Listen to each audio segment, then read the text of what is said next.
Hello students, खैर मकदम है आप सभी का आपके अपने यूट्यूब चैनल स्टडी विद एहसान पर। और आज का ये वीडियो जो कि रिवीजन क्लास का चौथा वीडियो है, हम लोग देखेंगे एक बहुत ही मशहूर अफसाना निगार सोहेल अजीम आबादी के बारे में कुछ अहम बातें जिससे आपके फाइनल एग्ज़ाम में ऑब्जेक्टिव क्वेश्चंस बनते हैं और हर साल पूछे भी जाते हैं। तो इससे पहले मैं बता दूं कि 3 रिवीजन क्लास के फर्स्ट 3 वीडियोस अगर आपने नहीं देखे हैं तो लिंक डिस्क्रिप्शन बॉक्स में दिया जा चुका है, आप वहां से जाके उन वीडियोस को देख सकते हैं। साथ ही साथ बहुत सारे ऑब्जेक्टिव क्वेश्चंस जो इम्पोर्टेंट है आपके आने वाले फाइनल एग्ज़ाम के लिए आपके अपने इसी यूट्यूब चैनल पर क्लास 10th उर्दू के नाम से एक प्लेलिस्ट बनाकर उसमें डाल दिए गए हैं। आप वहां से उन वीडियोज़ को देख सकते हैं ताकि आपका ऑब्जेक्टिव क्वेश्चन का सेक्शन भी पूरी तरह मजबूत हो जाए और जो भी क्वेश्चन आए आप उसे बना सकें। तो चलिए शुरू करते हैं स्टूडेंट्स। आज का ये वीडियो सोहेल अजीम आबादी के से जुड़ी कुछ अहम बातें और एक छोटी सी गुजारिश, अगर चैनल पर नए हैं तो चैनल को सब्सक्राइब कर दें और बेल आइकन को भी प्रेस कर दें। तो देखें, सबसे पहले तो सोहेल अजीम आबादी जो कि एक बहुत ही मशहूर अफसाना निगार और नावल निगार भी आप कह लें। शुरुआत इन्होंने शायरी से की थी, लेकिन आगे चलकर फिर अफसाना निगारी की तरफ माइल हो गए, फिर कभी पीछे मुड़कर नहीं देखा और बेशुमार अफसाने लिखे। उनके 3 अफसानवी मजमूए अलाव, आदमी के रूप और 4 चेहरे बहुत ही अहमियत के हामिल हैं, बहुत ही मशहूर उर्दू ज़बान और अदब की दुनिया में। फिर एक नावल बेजड़ के पौधे भी बहुत ही मशहूर नावल है, आप लोग इसे पढ़ेंगे इंशाल्लाह। और फिर और क्या क्या बातें उनसे जुड़ी हुई हैं, चलिए एक सिलसिलेवार ढंग से आज के इस वीडियो में हम लोग देखते हैं ताकि आपके इम्तिहान और आपके निसाब के मुताबिक भी उसको कवर किया जा सके। तो सबसे पहले आप ये देख लें कि सोहेल अजीम आबादी, अजीम आबाद तो आप जान रहे हैं कि पटना का पुराना नाम अजीम आबाद है और पटना के ताल्लुक़ से इन्हें अजीम आबादी कहा गया। तो सोहेल अजीम आबादी ये इनका असल नाम नहीं है, सोहेल इनका तखल्लुस है और अजीम आबादी इसलिए कि ये पटना के अजीम आबाद के रहने वाले थे, इसलिए ये सोहेल अजीम आबादी के नाम से मशहूर हुए। लेकिन इनका असल नाम क्या था? इनका असल नाम सैयद मुजीबुर रहमान था। जी हाँ, इनका असल नाम क्या था? सैयद मुजीबुर रहमान। बार बार ये क्वेश्चन पूछा जाता है। दूसरा क्या है, इनका तखल्लुस क्या था?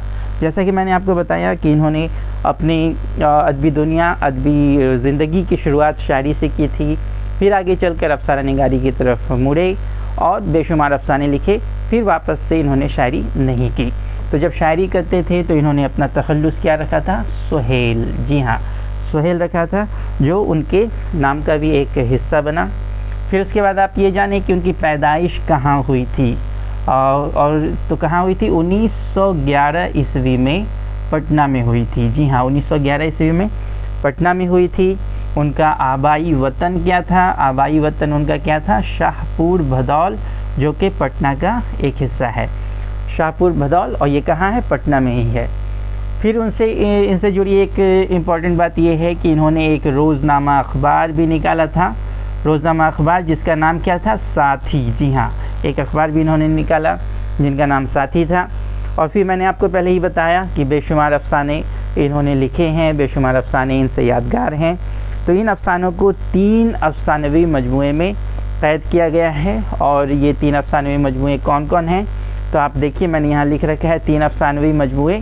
पहला अफसानवी मजमूआ इनका क्या है? 4 चेहरे। जी हाँ, अक्सर क्वेश्चन पूछा जाता है कि 4 चेहरे किस का अफसानवी मजमूआ है, तो आपको क्या बताना है? सोहेल अजीम आबादी का। या शॉर्ट आंसर क्वेश्चन में अगर ये पूछ ले कि सोहेल अजीम आबादी के किसी अफसानवी मजमूए का नाम बताएं तो आप 4 चेहरे बता सकते हैं। दूसरा क्या है? अलाव। जी हाँ, और तीसरा आदमी के रूप। ये 3 अफसानवी मजमूए इनसे यादगार हैं, बहुत ही मशहूर अदबी दुनिया में। उसके बाद आप देखें कि एक नावल भी, मैंने इसका जिक्र आपका वीडियो के शुरू में ही किया कि इनसे एक नावल भी यादगार है और वो नावल का नाम क्या है? बेजड़ के पौधे। जी हाँ, बेजड़ के पौधे। और ये तो बहुत बार पूछा जाता है, ना सिर्फ क्लास 10 में बल्कि आगे भी बहुत सारे इम्तिहानात में इस पे क्वेश्चन आए हैं कि बेजड़ के पौधे जो एक नावल है उसके नावल निगार कौन है? तो सोहेल अजीम आबादी। और भी बहुत सारे क्वेश्चंस आते रहते हैं इस पे बेस्ड, और जिसका जिक्र मैं अभी नहीं करना चाहता क्योंकि ये अभी आपके निसाब से बाहर हो जाएगा। और फिर आखिरी बात आप ये देख लें कि इनका जो इंतकाल हुआ है, इनका इंतकाल कब हुआ? सन 1980 ईस्वी में। तो तो आपने देखा कि 1911 ईस्वी में इनकी पैदाइश हुई और 1980 ईस्वी में इनका इंतकाल हो गया।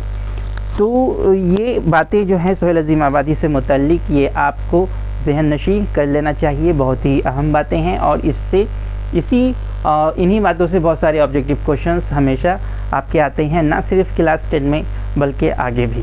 तो अगर आप उर्दू दुनिया में अपना करियर बनाना चाहते हैं तो इन बातों को अभी से अपनी ज़हन नशी कर लें, उन्हें याद रखें। तो चलिए आज के इस वीडियो में बस इतना ही सोहेल अज़ीम आबादी के बारे में। फिर जो इनका अफसाना है भाभी जान, वो क्या है, उससे जुड़े किस तरह के सवालात आते हैं, उन सवालात को किस तरह आसानी से और एक इफ़ेक्टिव आंसर आप दे सकते हैं, ये हम लोग अगले वीडियो में देखेंगे। तो आज के इस वीडियो में आपने अगर अभी तक चैनल को सब्सक्राइब नहीं किया है तो सब्सक्राइब कर दें। तो चलिए फिर मिलते हैं नए वीडियो में क्वेश्चंस और उनके आंसर्स के साथ। तब तक के लिए इजाज़त दीजिए। शुक्रिया।